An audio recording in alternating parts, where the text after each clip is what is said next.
Effect आपण आधी बघितलं की इंडोजिनस सिस्टीम आहे ओपॉइड, त्याचे तुम्ही ब्रेनमधले वेगवेगळे साईट, नंतर mechanism of action, G protein आणि हायपरपोलरायझेशन, कॅल्शियम आणि पोटॅशियम, तेवढं लिहू शकता. त्याच्यानंतर इंडिव्हिज्युअल, तर इंडिव्हिज्युअल हे जे सर्व आहेत ते व्हॅगल सेंटरला स्टिम्युलेट करतात ओपिऑइड्स.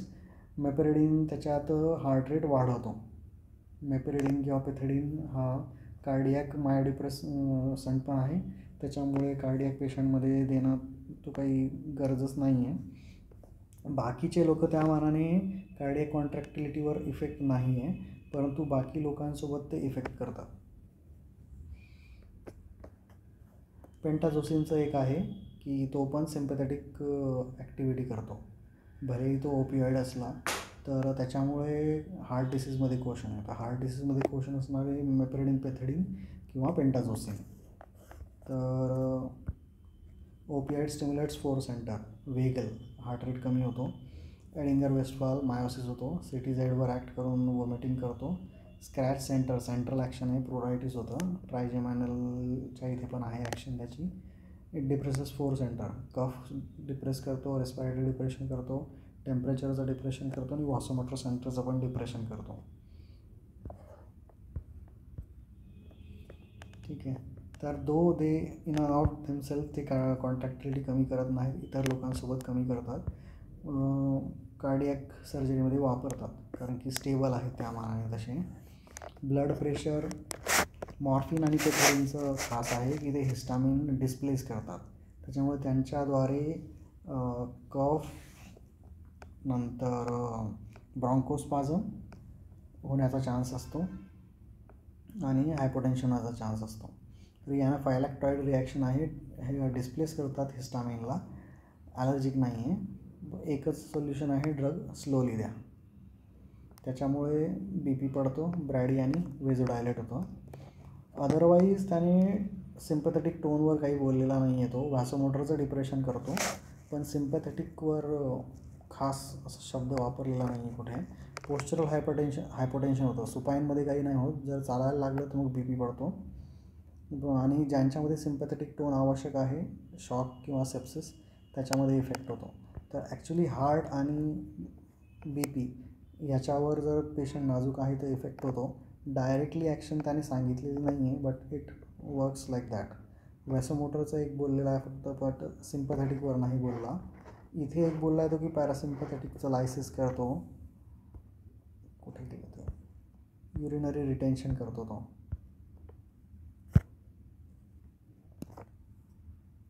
सॅक्रल पॅरासिम्पॅथेटिकला तो इनिबिट करतो, त्याच्यामुळे रिटेन्शन होतं. आता ही ॲक्शन कुठून आली, ही प्युअरली सॅक्रल पॅरासिम्पॅथेटिक आहे, न्यूरॅक्झियल ओपॉइड दिल्यावर होते. म्हणून कार्डिओ स्टेबल आहे तसा, पण इतर लोकांसोबत तो घात करू शकतो. स्पेशली सेप्सिसमध्ये तुमचा बी पी पडू शकतो आणि उभं राहिल्यावर बी पी पडू शकतो. व्हेंटिलेशन, सर्वजण रेस्पिरेटरी डिप्रेस करतात, सेंट्रल मेकॅनिझम आहे, विदाऊट लॉस ऑफ कॉन्शियसनेस. तर ॲक्च्युली त्याच्यामुळे तुम्ही पेशंटला स्टिम्युलेट करून रेस्पिरेट करायला लावू शकता. तर आणि हे एक खास आहे, पेन रिलीफ जरी झाला नसेल तरी रेस्पिरेटरी डिप्रेशन होतं, तर त्याला बाकीचं टॉलरंट होऊन जाईल तो पेनला, परंतु रेस्पिरेटरी डिप्रेशनला टॉलरेट होईल की नाही ते सांगता येत नाही. त्याच्यामुळे रेस्पिरेटरी डिप्रेशनचा नेहमीच धोका राहील. आणि रेस्पिरेटरी डिप्रेशन झाल्यामुळे तुमचं PaCO2 वाढतो.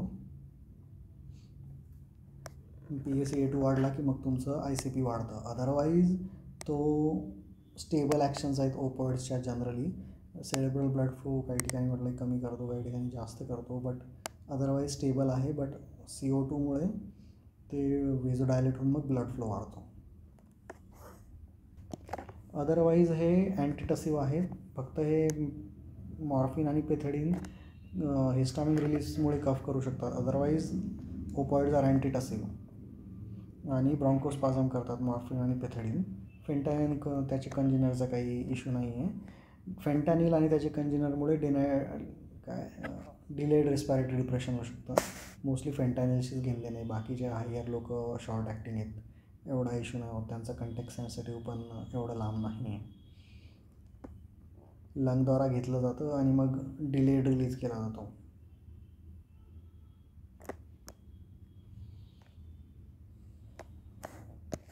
हे काही कळालं नाही, हे वाचू नका. नंतर त्याचा कॉमन एक side effect chest wall rigidity किंवा wooden chest.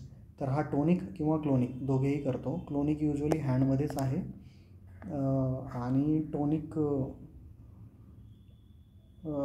Hoarseness of voice होतं माइल्ड याच्यात.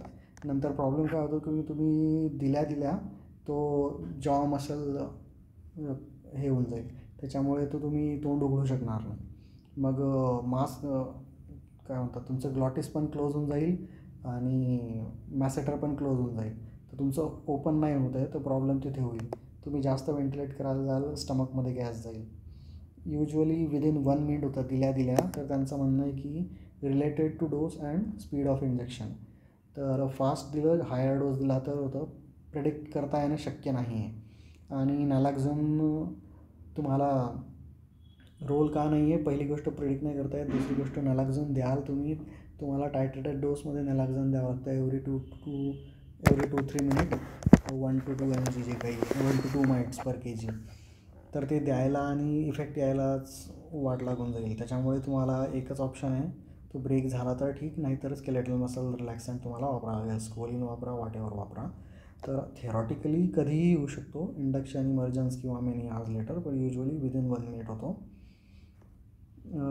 जे काय आपण फेंटाईन ऑलरेडी स्टोअर्ड म्हणजे रिलीज होतं सेकंड पीक, त्याच्यामुळे पण होऊ शकतो. तर सीजरला एक टॉनिक क्लोनिक होऊ शकतं किंवा skeletal thoracic abdominal chest stiffness होऊ शकतो आणि ग्लॉटिक क्लोजर पण होऊ शकतो. आपण बघितले हे 4 सेंटर स्टिम्युलेट करतो, 4 डिप्रेस करतो. CNS जनरल डिप्रेशन आहे, परंतु त्याला सीलिंग आहे, तो आयसोइलेक्ट्रिक EEGपर्यंत घेऊन जात नाही. हा मेनली ॲनाल्जेसियासाठी त्यांनी हे डिप्रेस करतात. हे लोक एकट्याने हे कधीच ॲनास्थेशिया प्रोड्यूस करू शकत नाहीत. पण त्यांचा ॲनाल्जेसियाला सीलिंग नाही आहे, तर कॉन्शियसनेस राहणार. जसं रेस्पायरेटरी डिप्रेशन आहे, तुम्ही त्याला बोलले तर ही माईट ब्रीद, बट ओपॉइड्ससाठी खूप स्ट्रॉंग आहे. मॉर्फिन हे स्टेज 3 WHO लॅटरमध्ये सुद्धा त्याला काही सीलिंग नाही आहे, गोल्ड स्टँडर्ड आहे तो. Cerebral metabolic rate is reduce provided carbon dioxide तुमचा राहिला पाहिजे. काही लोक सिम्पॅथेटिकला स्टिम्युलेट करतात, ते लोक हे वाढवू शकतात. जसं पेथेडिन झालं, ब्युप्रेनॉर्फिन झालं, तर सिम्पॅथेटिक स्टिम्युलेट केल्यामुळे ICP वाढून जातो. तसा otherwise minimal effect on ICP आहे.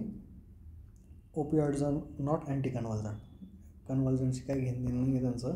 इथे ते टोनिक क्लोनिक ॲक्टिव्हिटी करतात, त्याचं मेकॅनिझम एक्झॅक्टली माहीत नाही, पण युजली म्हणतात ते सबकॉर्टिकल आहे, स्ट्रायटोनिग्रल, जसं पार्किन्सनवाल्याचं जसं आहे तसं. तर डोपामिन वाढवतात असं म्हटलं आहे, पण पार्किन्सनमध्ये कमी होतो. तर व्हॉटेवर वे, तर सबकॉर्टिकल स्ट्रायटोनिग्रल पाथवेशी काहीतरी त्याचं घेणं नाही. पार्किन्सनमध्ये क्वेश्चन आहे त्यांचं वापरण्याबद्दल. अदरवाईज माणूस झोंबीड होऊन जाईल, लॉस ऑफ ॲप्रिहेन्शन, घाबरत नाही, डिटॅच्ड होऊन जातो, मंद होऊन जातो, क्लाउडिंग होतं, दमसारखं, इनॲबिलिटी टू कॉन्सन्ट्रेट. हे त्याचे आपण बघितले सबकॉर्टिकल लिम्बिक वरचे जे इफेक्ट आहेत ते. नंतर सेंट्रली मेडिएटेड प्रुरायटस आहे, नॅलॅक्झोनद्वारा हे होतो. नॅलॅक्झोनचं एक टिपिकल आहे, जर व्यवस्थित टायट्रेटेड डोसमध्ये दिलं तर इवन त्याचं रेस्पायरेटरी डिप्रेशन तुम्ही रिव्हर्स करू शकता विदाऊट ॲनाल्जेसिया. ॲनाल्जेसिया राहणार, फक्त रेस्पायरेटरी डिप्रेशन कमी होणार. तर सेंट्रल आहे आणि ट्रायजेमिनल नर्वच्या न्यूक्लियसमध्ये काहीतरी काम करतो. ऑन्डेनसेट्रॉन आणि प्रोपोफॉल देऊ शकता. तर प्रोपोफॉलचं एक खास आहे, हा अँटीप्रोरायटिक आहे, अँटी इमेटिक आहे. ऑन्डेनचं एक खास आहे, अँटीप्रोरायटिक आहे, अँटी इमेटिक तर आहेच तो, आणि अँटी शिवरिंग पण आहे तो. तर पोस्ट ॲनेस्थेटिक शिवरिंग तुम्हाला प्रोव्हाइड करायचं आहे. ऑक्सिजन डिमांड सप्लाय चेंज होऊन जातो आणि सिम्पॅथेटिक पण स्ट्रेस रिस्पॉन्स चालवून जातो. तर तुमच्याकडे ऑप्शन आहे पेथेडिन आणि ट्रॅमाडॉल. हे नॉन ओपॉइड ॲक्शनद्वारा शिवरिंग कमी करतात. तर त्याच्यानंतर तुमच्या लॅडरमध्ये ऑन्डेनसेट्रॉन आहे आणि बाकीचे पण आहेत, मॅग्नेशियम आहे, केटामिन आहे, डेका आहे. नंतर मग सिडेशन चालू होतं. तर डोस दोघांचा सेमच आहे 0.5 to 1, ट्रॅमाडॉल असो पिथिडीन असो. GI system